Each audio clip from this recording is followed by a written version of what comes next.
Come here so I can do your hair so you can go to school. Right now, get over here. I don't want to go to school. I don't care what you want. You're going. Now come here.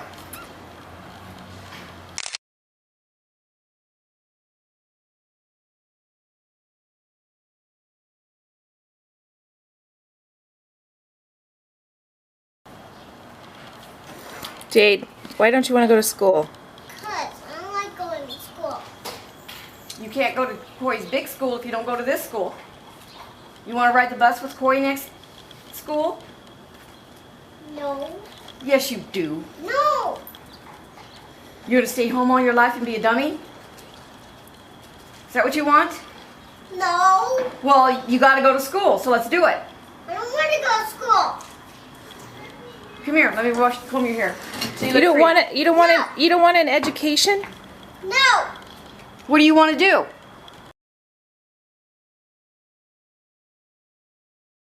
In music, one doesn't make the end of a composition the point of the composition. If that were so, the best conductors would be those who played fastest. And there would be composers who wrote only finales. People go to a concert just to hear one crashing chord, because that's the end. But we don't see that as something brought by our education into our everyday conduct. We've got a system of schooling which gives a completely different impression. It's all graded. And what we do is we put the child into the corridor of this grade system with a kind of, come on, kitty, kitty, kitty. And yeah, you go to kindergarten, you know, and that's a great thing because when you finish that, you'll get into first grade. And then, come on, first grade leads to second grade, and so on, and then you get out of grade school, you've got high school, and it's revving up, the thing is coming, then you're going to go to college, and by Jove, then you get into graduate school, and when you're through with graduate school, you go out to join the world. And then you get into some racket where you're selling insurance, and they've got that quota to make, and you're going to make that, and all the time, this thing is coming. It's coming, that great thing, the success you're working for. Then when you wake up one day about 40 years old, you say, my God, I've arrived. I'm there. And you don't feel very different from what you always felt. And there's a slight letdown because you feel there's a hoax. And there was a hoax, a dreadful hoax. They made you miss everything. We thought of life by analogy with a journey, with a pilgrimage, which had a serious purpose at the end, and the thing was to get to that end, success or whatever it is, or maybe heaven after you're dead. But we missed the point the whole way along. It was a musical thing, and you were supposed to sing or to dance while the music was being played.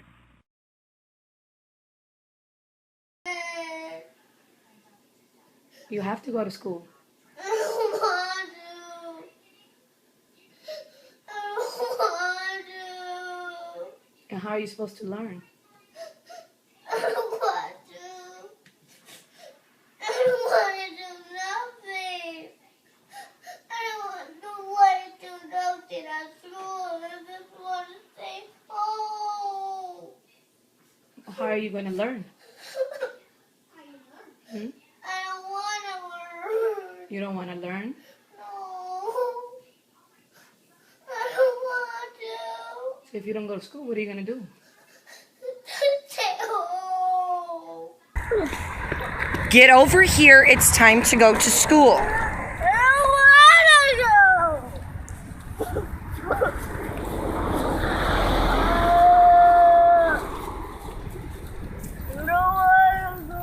You have to go to school. Everybody goes to school. Let's go. Everybody don't go to school. Yes, everybody does. Come on. No, they don't. Come on. How could I tell this day with you? Okay, come on. I want to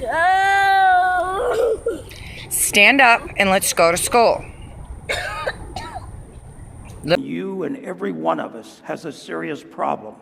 And if we don't do something about it, our entire future is at stake. The problem is this. There's a segment of our population that are naive, that are innocent, that are being punished, that are being abused.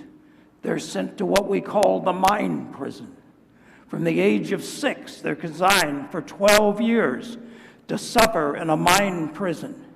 And in prisons, even lawyers, even prisoners have advocates, they have lawyers, but these people have no advocates. They have no one because you have failed to do your job and have failed to protect them.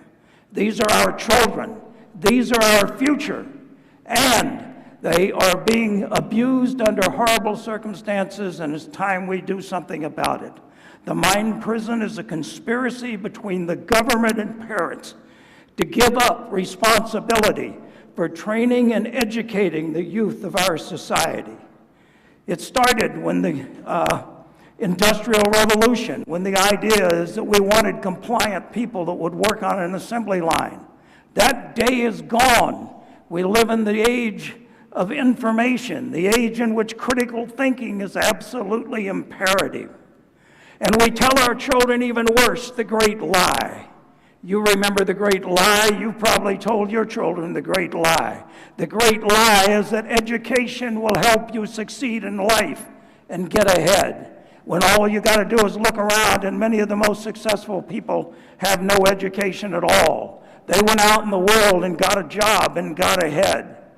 One of the things that's incredible, Daniel Goleman has done exhaustive research on emotional intelligence, and all of his research indicates that in every area of life, the people that succeed are not high IQ, but high emotional intelligence.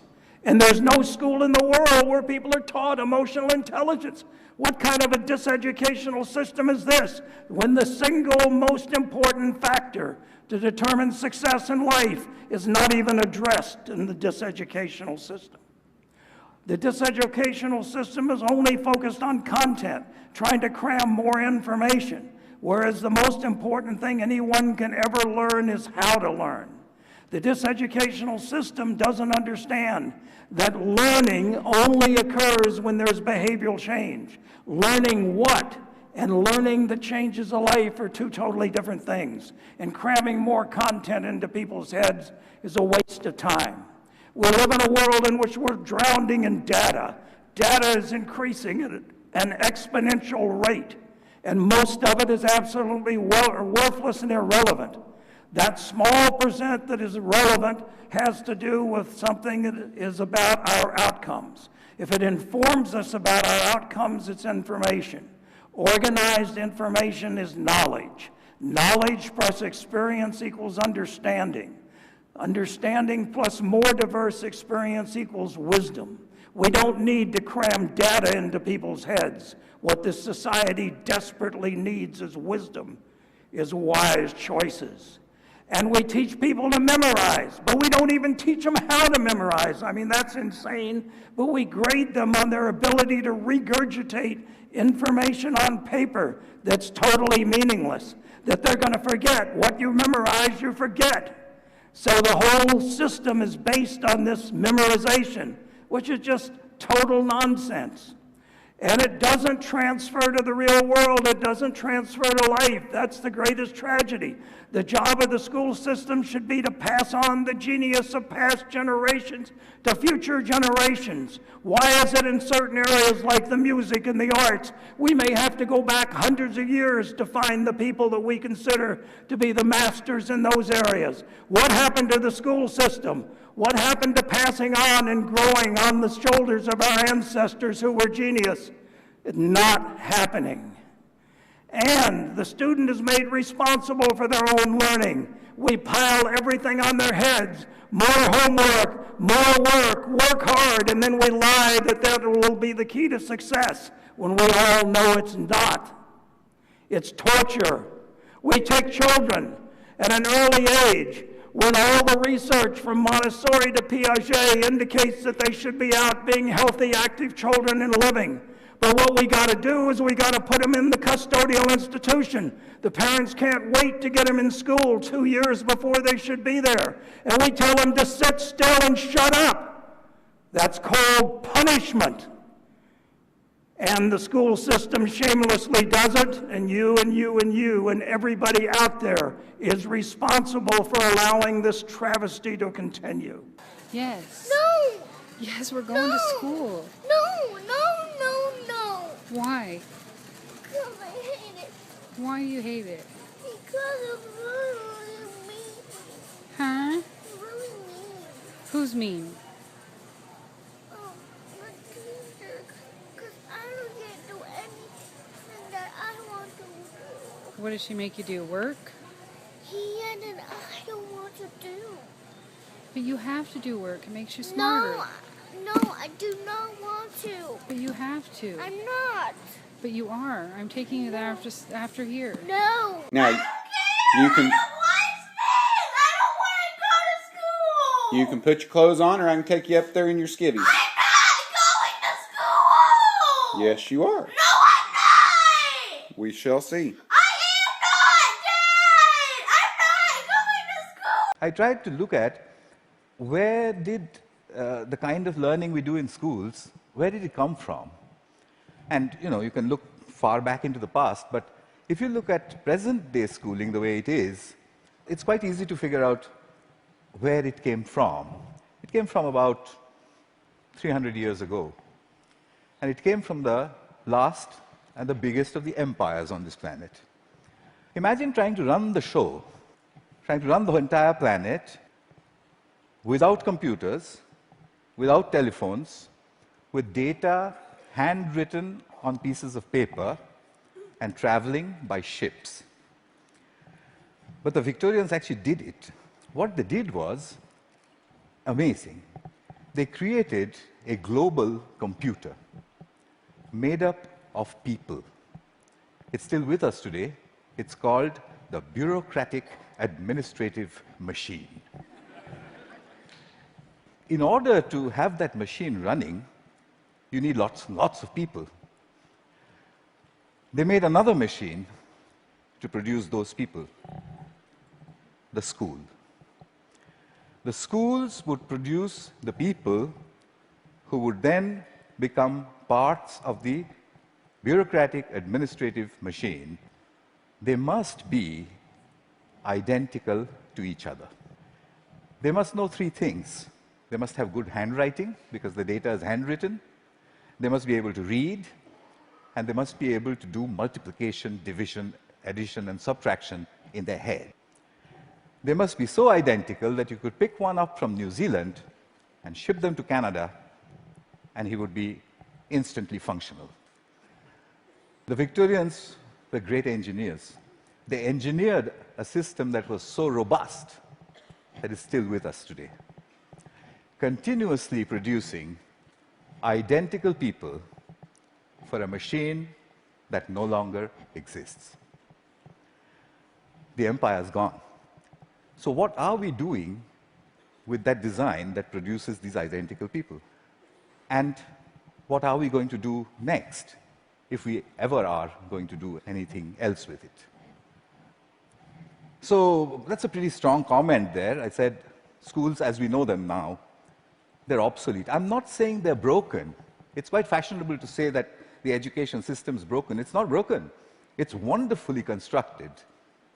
It's just that we don't need it anymore. It's outdated. What's the kind of jobs that we have today? Well, the clerks are the computers. They're there in thousands in every office. And you have people who guide those computers to do their clerical jobs. Those people don't need to be able to write beautifully by hand. They don't need to be able to multiply numbers in their heads. They do need to be able to read.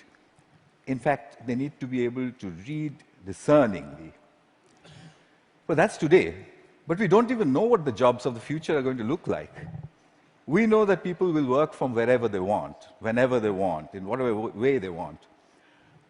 How is present-day schooling going to prepare them for that world?